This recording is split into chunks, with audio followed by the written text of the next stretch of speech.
మంచి మార్పు. நம்முடைய எண்ணங்கள் எல்லாம் நிறைவேற வேண்டும் என்றால் நிச்சயமாக நாமல் ஒன்றாக இணைந்துதான் இதற்கு இந்துத்துவக்காக போராட வேண்டும் என்று சொல்கிறார்.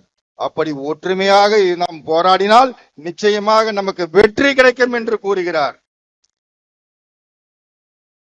காலத்துக்கு பொருத்தமான எனக்கு பிடித்த திருக்குறள் ஒன்று உள்ளது. அந்த குறள் சொல்கிறது, சுண்டலிகள் ஆயிரக்கணக்கில் படை எடுத்தாலும் ஒரு நாகுபாம்பு பார்த்து சீறினால் போதும், அந்த எலிக்கூட்டம் காணாத போய்விடும்.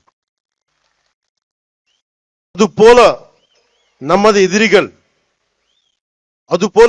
எதிரிகள் எவ்வளவு பேர் இருந்தாலும் முருகனின் தந்தை சிவபெருமான் கழுத்தில் உள்ள நாகம் பார்த்தாலே போதும், காணாத போய் விடுவார்கள். உங்களுக்கு டிரான்ஸ்லேட் பண்ணணும்னு தேவையில்லை. எனவே மாற்றம் வருவது உறுதி.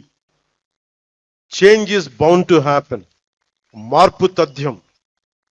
మనం అనుకున్నది సాధిస్తాం, మన ధర్మానికి నిలబడతామని తెలియజేసుకుంటూ మీ అందరికీ நன்றி, வணக்கம். மாற்றம் ஒன்று மாறாதது. நிச்சயமாக தர்மத்தின் தலைமை நிலை நின்று தர்மத்தின் பாதை நின்று நாம் ஜெயிக்கத்தான் போகிறோம், ஜெயித்து காட்டுவோம் என்று கூறி நான் வணக்கம் கூறுகிறேன். முருகனை நம்பினால் வெற்றிதான், முருகனை நம்பினால் உயர்வுதான், முருகனை நம்பினால் எழுச்சிதான்.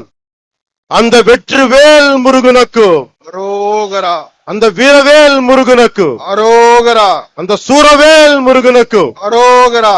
நன்றி, வணக்கம்.